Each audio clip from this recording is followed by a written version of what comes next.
It's Tuesday, August 9. In the headlines, the government remains committed to social housing program. Regionally, shortage of nurses in St. Lucia. Internationally, London returns treasures to Nigeria. And in sports, a new interim coach for Reggae Boys. This is the news on PBC Jamaica. I am Simone Absalom Gale.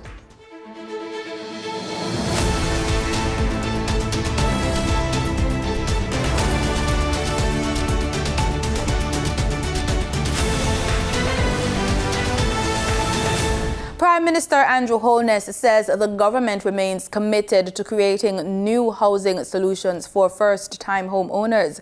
He notes that there is a significant unfulfilled demand for housing units at a price point that low-income earners can afford. He addressed the matter at the last sitting of Parliament. This administration has committed to creating 70,000 new housing solutions for first-time. He says unsuccessful application for National Housing Trust housing is an issue and it is not a political one. There is a sense of injustice and inequity in housing in Jamaica. And I wish the people of Jamaica to know that the government understands this. We acknowledge it on both sides. It is not a political problem. It is an economic problem. The truth is that the NHT has, in the last 7 years, more than doubled the number of housing units that it has put on the market. It has significantly increased the number of mortgages. We have made interest rates at the level of 0% for low income.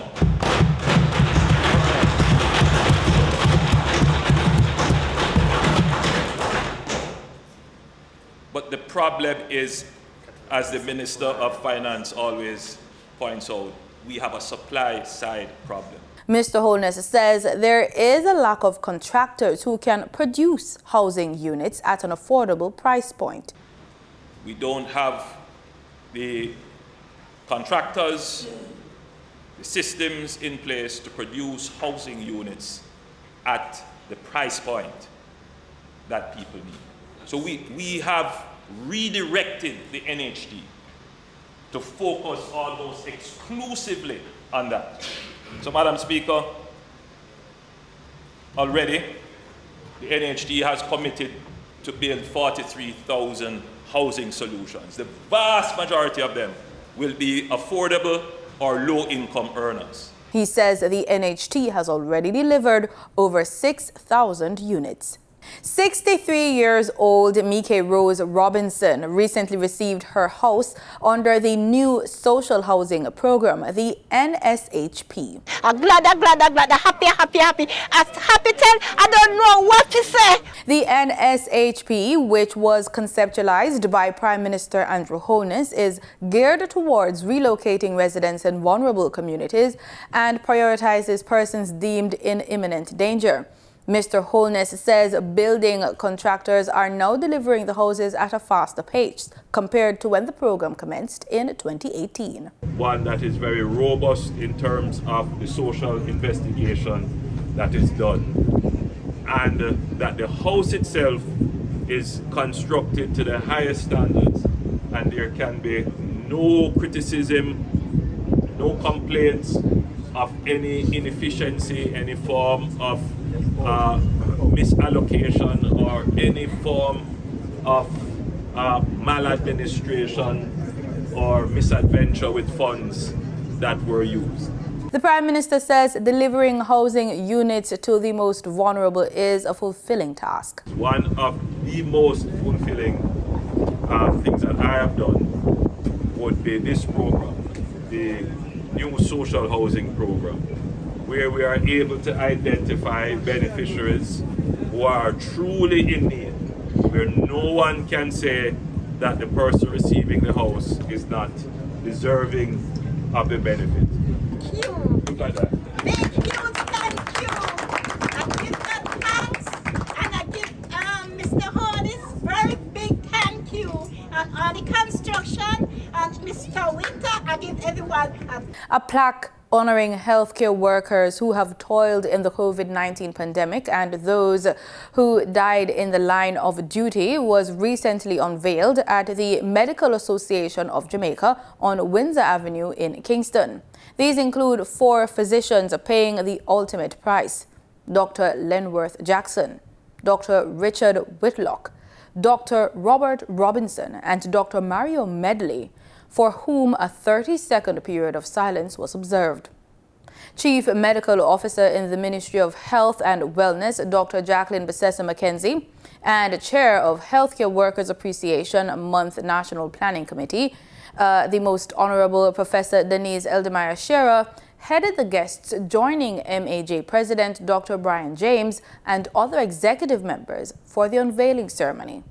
Dr. Bissessa-McKenzie, in her remarks, highlighted the risks healthcare workers experience daily and the sacrifices they make in the line of duty, noting that these were amplified during the pandemic. Each decade since 1962 has been characterized by progress and challenges. Those words from Governor General, His Excellency Sir Patrick Allen, as he addressed the joint sitting of the Senate and the House of Representatives on Friday, August 5, in commemoration of Jamaica's 60th anniversary of independence. For his part, Prime Minister Andrew Holness says in the 60th year of political independence, the country has much to be proud of and celebrate. He, along with leader of the opposition, Mark Golding, also addressed the House. We have more in this report.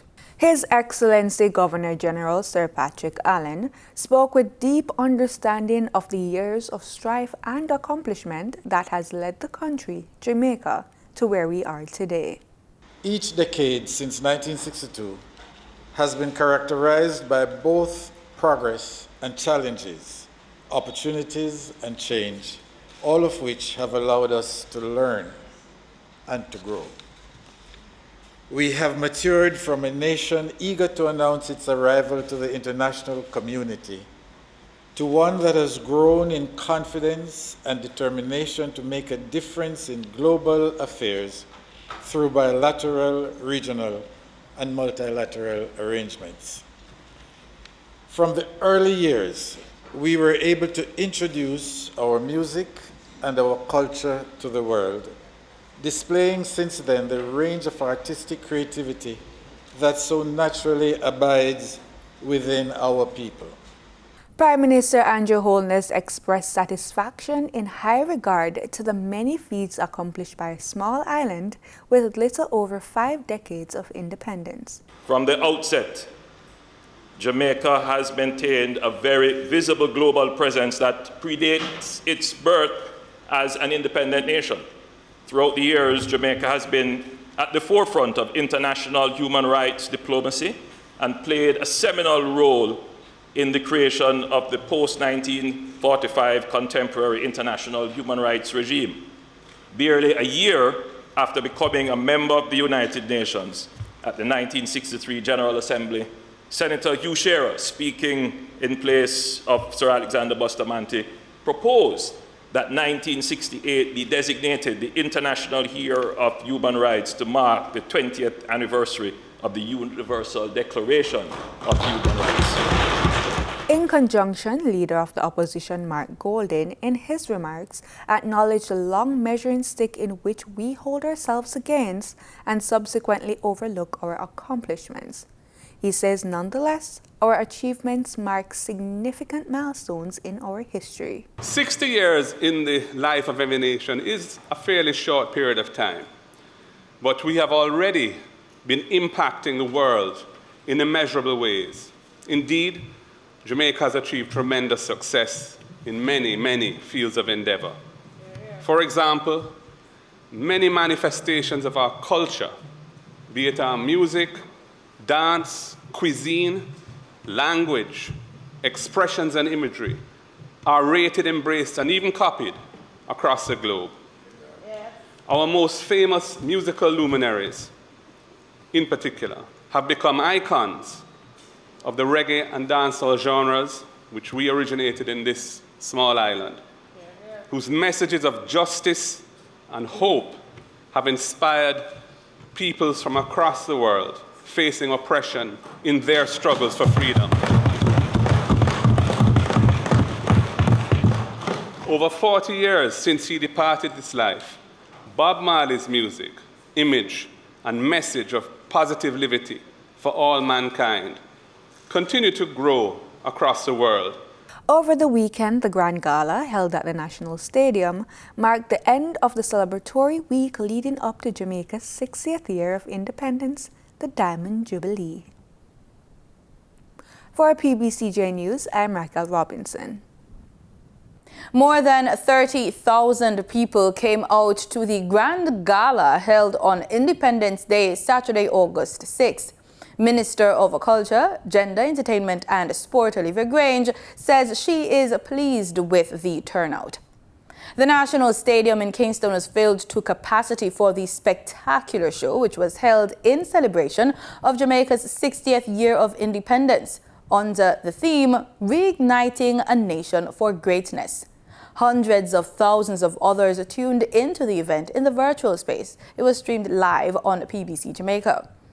Minister Grange, in noting that persons had to be turned away from the venue due to lack of space, said that there are plans to add 10,000 seats at the National Stadium as part of the Jamaica 60 Legacy projects. Up next is Living Healthy. We're learning about long COVID from the World Health Organization's Executive Director for Health Emergencies, Dr. Mike Ryan. I think the first thing we all have to do is recognize that this exists, to show solidarity and support to people who are suffering with post-COVID condition. There are all kinds of potential long-term consequences. If you've been in ICU, you've been on a ventilator, you've gone through the physiological and psychological stress of being in intensive care, you may suffer for a long time because it's a huge insult to your body, it's a huge insult to your mind. You can see that pathway, and you can see why it can take people a long time to recover from the inflammatory stress and from just trying to survive for so long.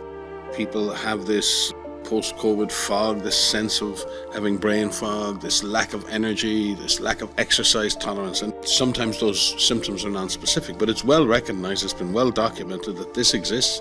And when you consider the millions, billions of people who've been exposed to this virus, it means that we have a significant number of people suffering with various forms of post-COVID condition. And that could be, physiological and physical, it'd be psychological and psychiatric. There are so many long-term impacts of this. It's really important that we show that solidarity and we stand with people and bear witness to what they're suffering and then find the resources to support them, that we reach out to people who are suffering. Everyone has suffered in this pandemic. It's okay not to be okay. People have gone through a lot.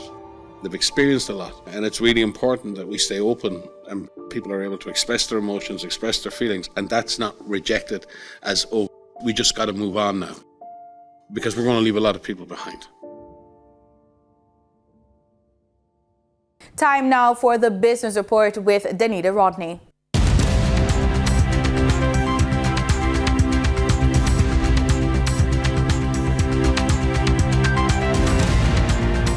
On Friday, during the NCB Financial Group's investor briefing, Chief Financial Officer Dennis Quinn reported that the group had an 80% increase in net profits compared to the prior year. Yesterday, the group reported consolidated net profits of $25.9 billion for the 9 months, a $12 billion or an 86% increase over the prior year. The third quarter performance reflects consistent improvement since the start of our financial year, as we continue to focus on executing a range of strategic initiatives geared at paving the way for a sustained long-term resilience and performance. As a regional leader in the financial services industry, the group has been expanding its capabilities to position the organization to continue capitalizing on opportunities. This resulted in expansion in our core business portfolios, contributing to growth in our key performance drivers. We continue to monitor the challenging market conditions and proactively focus on implementing capital management strategies that ensure business continuity and growth. Now for your market updates. In foreign exchange trading for Monday, August 8th, the US dollar sold for an average of $153.39. The Canadian dollar ended trading at $120.02. The pound sterling traded for $185.49, and the euro sold for an average of $158.48. The following reflects the movement of the JSE indices in Monday's trading session. The JSE index declined by 29 points to close at over 300,000 units. The junior market index declined by 25 points to close at over 4,000 units. The combined market index declined by 256 points to close at over 300,000 units. And the All Jamaican Composite Index declined by 493 points to close at over 400,000 units. Overall market activity resulted from trading in 114 stocks, of which 37 advanced, 54 declined, and 23 traded firm. Stocks advanced for 138 Student Living Jamaica Limited, Berger Paints Jamaica Limited, and Blue Power Group Limited. Stocks declined for 1834 Investments Limited, Access Financial Services Limited, and AMG Packaging and Paper Company Limited. Trading firm were Caribbean Cream Limited, Caribbean Flavors and Fragrances Limited, and Community and Workers of Jamaica CCU Deferred Share. The following companies represent the overall volume leaders: Wigton Wind Farm Limited Ordinary Shares with over 4 million units, Dollar Financial Services Limited with over 3 million units, and Sagicor Select Funds Limited Financial with over 1 million units. In regional stocks, in Trinidad and Tobago, Clico Investment Fund was the only active security posting a volume of over 500 shares. On the Barbados Stock Exchange, Epley Caribbean Property Fund Development Fund was the sole security trading over 3,000 shares. In market data for oil rose, reversing an earlier decline after Russia said oil exports to Europe had been suspended since early August, reviving concern about tight supply. Brent crude was up $1.28 to $97.93 a barrel, and West Texas Intermediate crude gained $1.18 to $91.94. And that was the business report on PBCJ. I'm Danita Rodney. In regional news, in the Bahamas, the Bahamas Educators Managerial Union has signed a contract with the government, making way for brand new benefits for union members. President of the union, Stephen McPhee, detailed some of the benefits. We will now receive the benefits of vision and dental as part of our medical plan. As would have been expressed, there's going to be 5 increases of increments over the next 3 years, which has been, since I have been in education, as well as my Secretary General, who've been just a little longer than me, we have never seen in such a short time such massive increase. Education Minister Gladys Hannah Martin and State Minister for the Public Service Pierre Glover Roll both say the signing shows the Davis administration is committed to the labor movement. Our children have to be educated. They're the future of this nation. It's not a cliche, it's the reality. Our nation will be as good as they are. I want to thank BEMU for understanding the core purpose and for their work on the front line in the delivery of education in this country. In St. Lucia, on Monday, August 8, Minister for Health, Honorable Moses Jean-Baptiste, disclosed a shortage of nurses is threatening the health sector on the island. He says competitive incentives offered abroad attract nurses from St. Lucia. The healthcare sector in St. Lucia is bombarded with many hindrances, like the incomplete St. Jude's Hospital in the south of the island.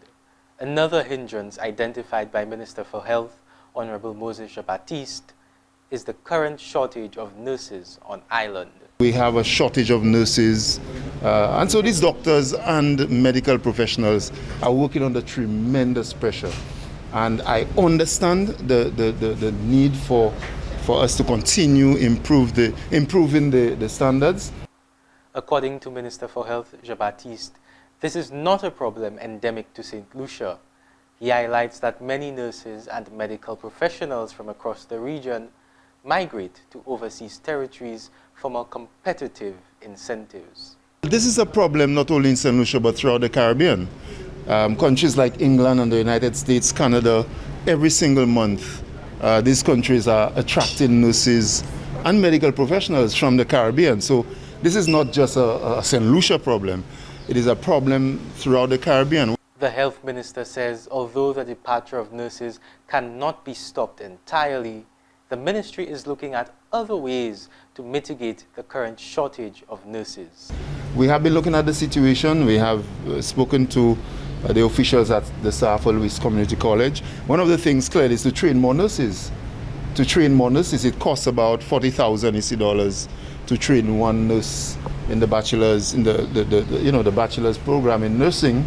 And we are looking at ways of assisting people who want to go out there to do nursing. That is one of the most important things.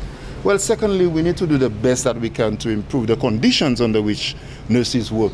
What can we do? Can we offer other incentives? And we are looking at that. So there are a number of things, but one thing I can tell you is that we may not be able to stem. As for St. Jude's Hospital, the minister said the Prime Minister is due to update the nation on the status of the construction. In Belize, the government is placing a greater investment in technological equipment because surveillance footage has proven to land convictions. On Friday, Prime Minister John Briceño informed what the government is doing to help the police solve major crimes. We are using more and more technology within the police department. We're starting to working on putting up more cameras. We have a loan with Cabay that will allow us to put more cameras in the hotspots, especially in Belize City. We're getting body cameras for the police also, officers, so when you're out there that they could A, know that they can't misbehave, and B, if people are misbehaving, that we can capture that. We're hiring a few more police officers, and we're ensuring that these police officers are capable, that they are trainable, and that can be able to do the work. In international news, a museum in London has decided to return a collection of treasures stolen in the 19th century to Nigeria. The items, including the famous Benin bronzes, were taken as European powers scrambled for colonial domination of Africa in the 19th century. But as Western museums start to reckon with their colonial past, many are choosing to give back what is not rightfully theirs. A mask to be hung from the neck of an important chief, an intricately carved wooden paddle, a cast brass cockerel, some of the finest artistic creations of the historic kingdom of Benin in modern-day Nigeria. Yet for more than a century, they've been kept thousands of kilometres from their home. Now the Horniman Museum in South London has decided to give 72 objects back to Nigeria, a response to a request by its government in January. We are really elated. We are seeing that many museums are responding because we feel that is the right thing to do, because they're all trying to right what was done wrong. The Benin bronzes, as they're called, are thousands of artefacts that were taken by British soldiers during a punitive raid in 1897. They're now spread across museums and private collections in Europe and the US. After decades of requests, the return of West Africa's looted treasures is suddenly gathering pace. Last year, France returned objects taken from the Kingdom of Abomey to Benin, and Germany is handing back its Benin bronzes to Nigeria. It will be a remarkable feat if all the 10,000 or so objects looted in the 1890s make their way home. But no longer can Western institutions and collectors confidently maintain that artefacts stolen during the colonial era are rightfully theirs. Still, the British Museum, the holder of 900 Benin bronzes, says it's legally prevented from returning its collection by an act of British Parliament. The pressure is really on the British Museum. A few years ago, the British Museum got together with a series of other museums in Britain and museums across Europe, and they reached a consensus between them with Nigerian counterparts that they would loan back Benin bronzes in a sort of rotation between them. And the British Museum was happy with that arrangement, but that arrangement has completely fallen apart because virtually every other museum that was part of that arrangement has now decided to give back its bronzes, and the British Museum is standing alone. The Benin bronzes are a particularly clear-cut case. The Horniman Museum's board says they were obviously acquired through force. Yet Western museums are full of other cultures' treasures where ownership is vaguer. Might they eventually go home too? Decolonisation has its own momentum. Rory Challens, Al Jazeera, London. In sports, we're on the field with football. Reggae Boys assistant coach Meron Gordon has been named interim head coach for a 3-game tournament that is to be held in Vienna, Austria. This move follows reports that interim head coach Paul Hall would not be reappointed in a full-time head coach role. Hall's contract expired after Jamaica's 1-1 draw with Mexico in the CONCACAF Nations League clash at the National Stadium in June. Hall had taken over from former coach Theodore Whitmore in December 2021 during Jamaica's failed World Cup qualification push. The Jamaica senior men's national team will be playing Morocco, Qatar and Ghana from August 20 to August 26. As the dust settles on a limited over series against India, the Windies now turn their attention to another top-ranked side, New Zealand, in a similar limited over series. The Kiwis are expected to pose another challenge for the men in maroon when the action moves to Jamaica for the 3-match T20 International Series. Vice skipper Rovman Powell shared how the wounded Windies are trying to cope with moving on from a tough series. International cricket is one sport that comes fast at you. So whether you're successful or not successful in your previous series, you have to put that fast behind you, and I think that is exactly what we as a West Indies team trying to do at the moment. Powell mentioned the new lessons they learned should make a difference. A lot of things that we are trying not to do as a team, and a lot of things that we are trying to do as a team. It's good to have a next series where we can lead up to the World Cup, where guys can get practice and we can get team chemistry and whatever you have to get leading up to the World Cup, right? So it's definitely an opportunity for the guys to bounce back from the disappointment of the India series and just to put their best foot forward. The burly all-rounder shared that intrinsic motivation is needed for a successful team. Some of the greatest motivation comes from within, so we try to strengthen personality, help them to look on the positive, look on the bright side of life. You might come up in life, you're in cricket, you have more bad days than good, but what happens is that when you get those good days, you don't get too high, and when you get those bad days, you don't get too low. That is very important, so we kind of spread that through the camp. The first T20 against New Zealand bowls off on Wednesday at 2:30 p.m. Eastern Caribbean time. West Indies women all-rounder Deandra Doughton has been lauded for her contribution to the sport. This comes after Doughton announced her retirement after 14 years. Cricket West Indies has expressed gratitude to Deandra Doughton for her valuable contributions and her numerous outstanding performances during her stellar 14-year career as a member of the West Indies women's team. The dynamic all-rounder announced her retirement from international cricket last week. Doughton made her international debut in Ireland in June 2008 and was a fixture in the team in both one-day and T20 internationals. She played 143 ODIs and 124 T20 internationals and is a three-dimensional player as a powerful batter, brisk medium-fast bowler and live wire in the outfield, and is rated as one of the best all-rounders in the history of the women's game. In one-day internationals, she made 3,727 runs with a top score of 150 not out and took 72 wickets with best bowling figures of 5 wickets for 34 runs. In T20s, she made 2,681 runs with 2 memorable centuries and also took 62 wickets with best figures of 5 wickets for 5 runs. Her finest hour came when she was part of the West Indies team, which defeated Australia to win the ICC Women's T20 World Cup title in Kolkata in April 2016. That's it for the news on PBCJ. You can follow us on our social media platforms at PBCJamaica. Thanks for watching.